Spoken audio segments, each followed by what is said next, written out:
50. Berarti harusnya di Zoom ini ada 100 partisipan loh, malah pada keluar. Tadi sudah 90 lebih kok ini. Ganti 80-an. Oke, silahkan bisa standby. Ya. Kemudian bukunya silakan dibuka, disiapkan alat tulisnya, nanti akan saya jelaskan mengenai barisan dan deret aritmatika dan juga geometri. Saya buka filenya dulu. Mendengar suara saya ya? Jelas tidak suara saya? Jelas, Bu. Jelas ya.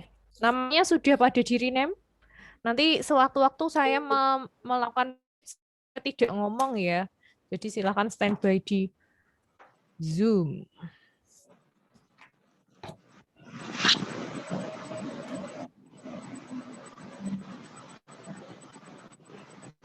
Baik, kalau di buku itu barisan dan deret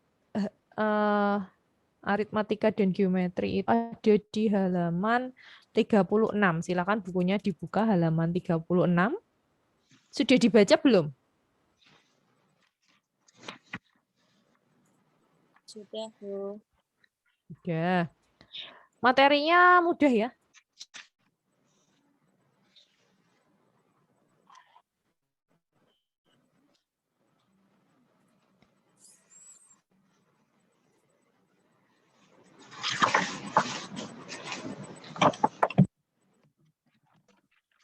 Oke, saya share screen dulu. Mbak Hana Zakia, saya bisa diberikan akses share screen?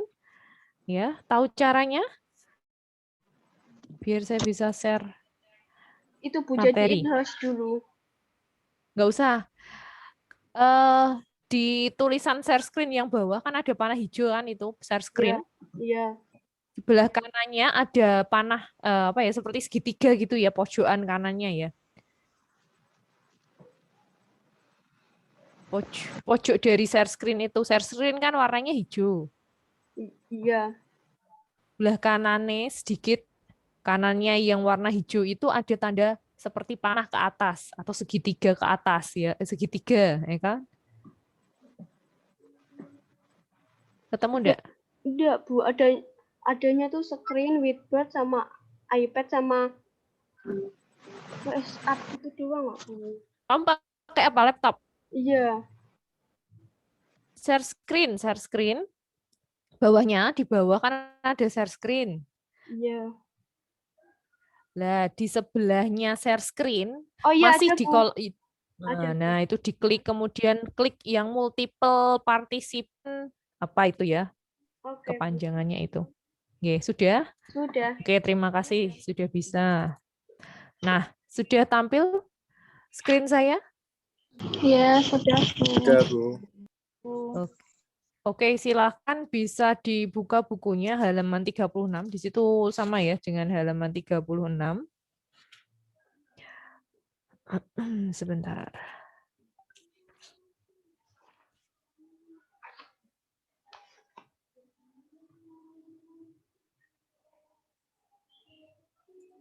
Nah, saya mau menjelaskan mengenai barisan dan deret. Ketika di SMA, apakah sudah pernah mempelajari barisan dan deret? Sudah, Bu. Sudah ya, sudah Bu. bisa ya berarti ya. Bu. Nah, jadi kalau apa bedanya barisan dan deret? Siapa yang tahu?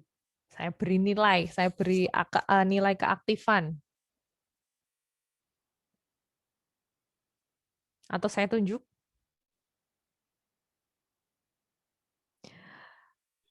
Saya, Bu. Siapa namanya? Sebutkan kelas dan NIM-nya. Kelas 2C, NIM 126, oke. namanya Nafiatul Amalia. Iya, Mbak Nafiatul Amalia, silakan. Apa itu barisan, apa itu deret? Barisan itu bilangannya mempunyai pola dan aturan tertentu, sedangkan deret itu penjumlahan dari suku-suku suatu barisan. Ya, betul. Kalau Ya, deret jadi itu penulisannya umum. gimana? Oh, apa? Kalau deret itu ditulis secara umum kayak U1 plus U2 sampai titik-titik plus UN. Oke, sebenarnya deret bisa diganti dengan suatu bilangan. Hanya saja yang membedakan adalah kalau barisan itu adalah suatu urutan bilangan, urutan bilangannya yang punya pola tertentu, ya. Nah, untuk barisan itu dipisahkan dengan tanda koma. Kalau deret itu dipisahkan dengan Plus, Bu. penjumlahan, ya. Penjumlahan.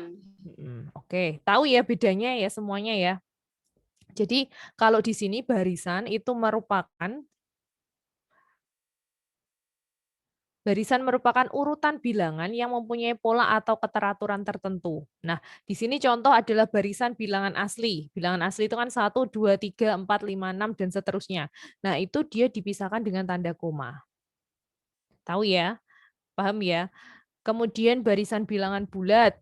Nah, itu berarti polanya menggunakan bilangan bulat. Dan seterusnya. Nah, masing-masing bilangan pada suatu bilangan itu disebut suku barisan yang dipisahkan dengan tanda koma. Ya. Kalau misalkan barisan bilangan asli genap. Nah, berarti kan dimulai angka 2, kemudian 4, kemudian 6, kemudian 8 dan seterusnya. Nah, 2 itu disebut sebagai apa? Suku keberapa? Suku pertama. 2, bilangan 2. Itu berarti suku keberapa? Suku kedua. Dari contoh nomor 4 ini, barisan bilangan asli genap. Bilangan 2 itu suku keberapa? Suku pertama. Suku pertama. Ya, bukan suku kedua, tapi suku pertama. Jadi 2 ini sebagai 1. Ya, kemudian 4 ini sebagai U2. Ya, semakin ke belakang U3, U4, U5 dan seterusnya sampai U berapa? UN. Ya. Jadi kalau ada kan itu diberi tanda titik-titik artinya dia tidak terbatas sehingga diberi yang terakhir atau suku ke N itu bisa dilambangkan menjadi UN. Ya, atau secara umum suatu barisan itu di kotak ini. Jelas? Jelas mengenai barisan? Jelas, Bu. Oke.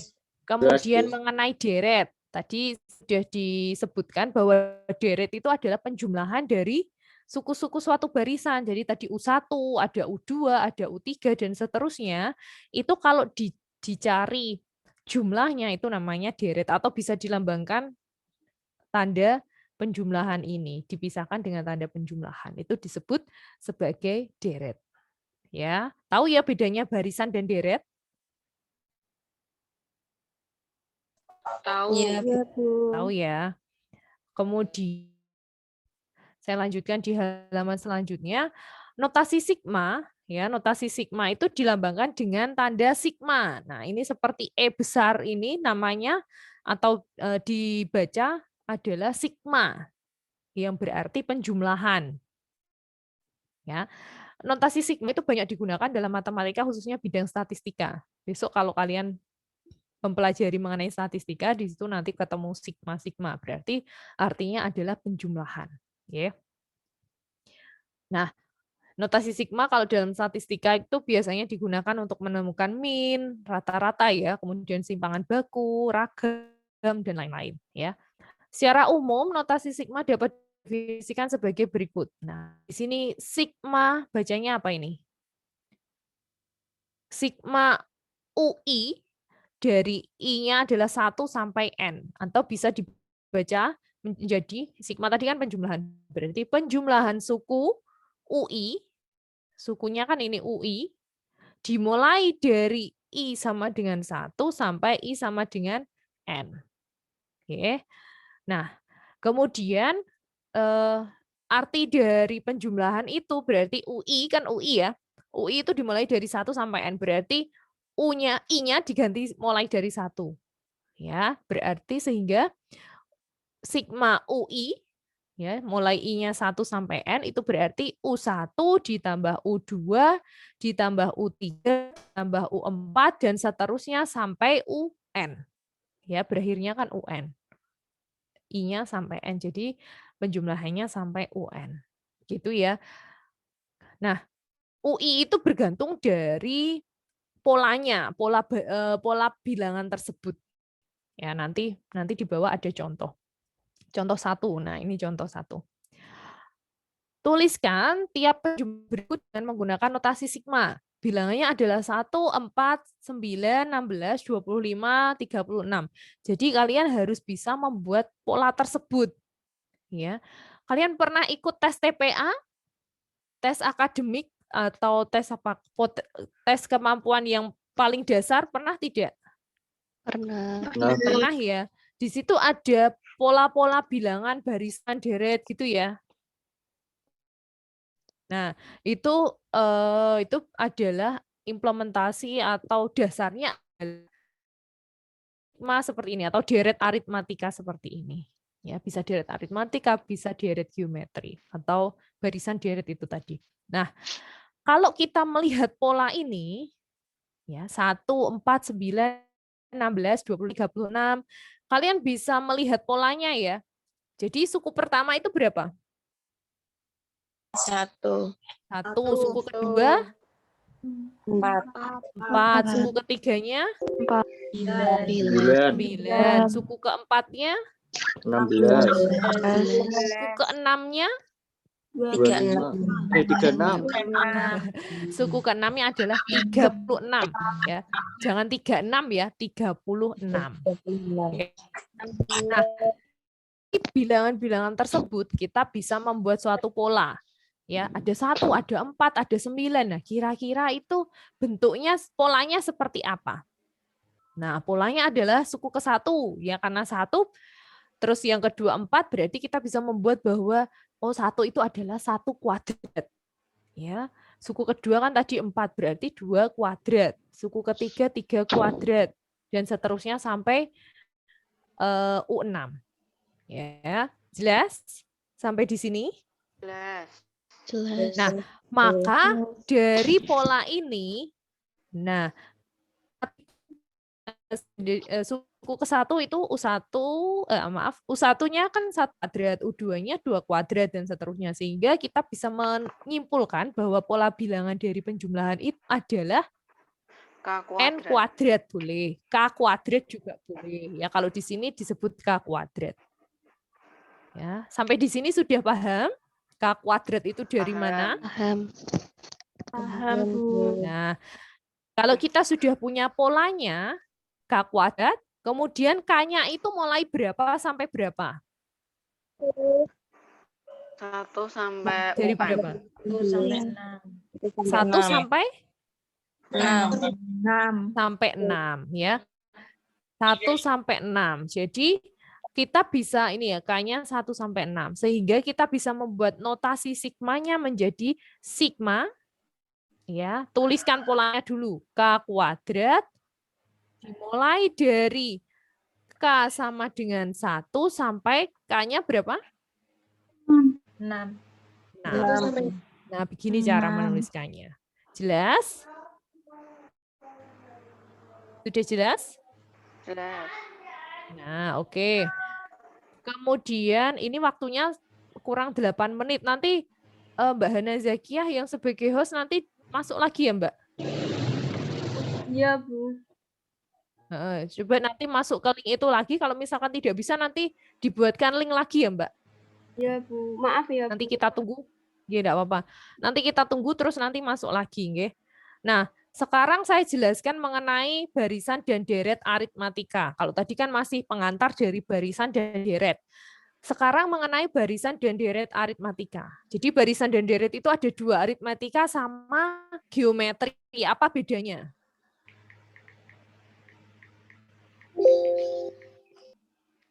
Kalau Siapa boleh menjawab? Bu. Sebutkan kelas dan NIM-nya. Kelas 2C, NIM 1 Ya, oke, silakan Mbak Azza ya. Hah? Iya, Bu. Enggak, Bu. Coba dijawab. Siapa? Nafi. Ya, Bu. NIM-nya berapa tadi? 126. Oh, 126. Mbak Nafi lagi, yang lainnya. Yang lainnya jangan Mbak Nafi terus. Saya Bu. Ya, Bu. Sebutkan NIM langsung kelas dan NIM. 1452C. Oke. Mbak Azia. Barisan aritmatika, satu barisan bilangan yang memiliki selisih dua bilangan yang berurutan selalu tetap. Kalau geometri? Barisan yang memiliki perbandingan atau rasio, dua buah suku terdekat berturut-turut selalu tetap. Ya, kalau itu kan definisinya. Kalau secara gampangnya bagaimana? Apa bedanya?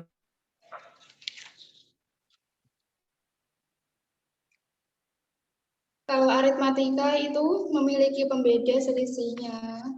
Kalau geometri memiliki perbandingan rasio.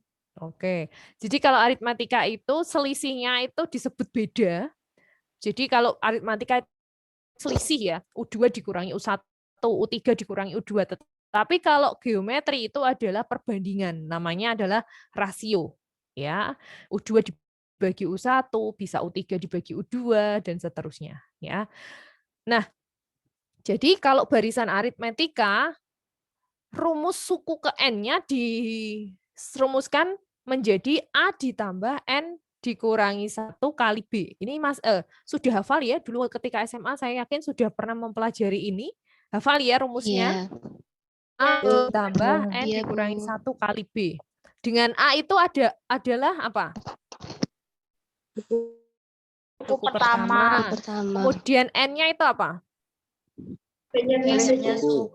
Banyaknya suku. B-nya adalah selisihnya, ya. Nah, beda atau selisihnya itu bisa dicari dengan rumus B sama dengan UN dikurangi N dikurangi 1. Ya. Misalkan kalau suku kedua berarti dikurangi suku ke-1.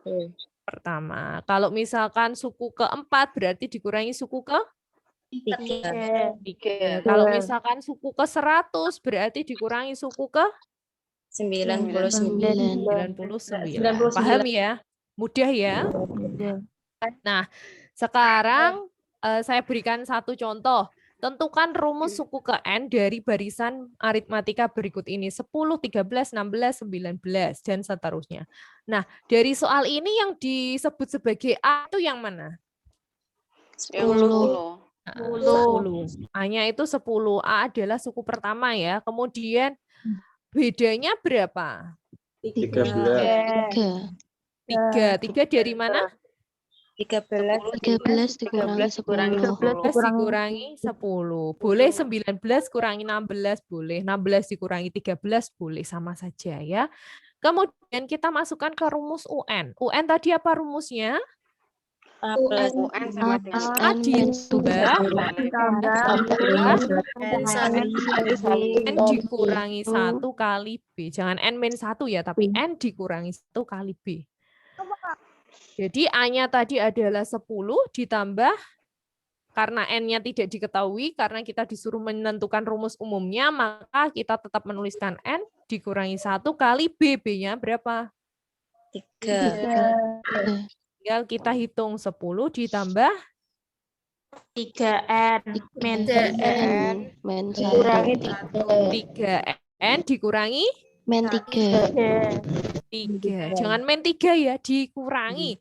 Ya, kalau men itu apa ya, bahasa Inggris negatif, minus ya, tapi kalau operasi penjumlahan itu ditambah sama dikurangi ya. Jangan sampai keliru. Oh ya, nanti saya diingatkan untuk membahas kemarin yang ada di Sunan ya, 0/10, 0 per A per 0 gitu ya. Nanti saya diingatkan kalau ini kan Zoom-nya mau mati, nanti kalau masuk nanti saya diingatkan. Sama dengan berarti kita tinggal hitung. Yang ada N-nya kita taruh depan, berarti berapa ini? 3N sama 3N tambah 70 dikurang 3. Ini 3 sama dengan 3N plus 7. 3N ditambah 7. Jangan plus ya, jangan plus lo ya. Oke, sampai sini jelas untuk menentukan rumus suku ke N? 11. Oke.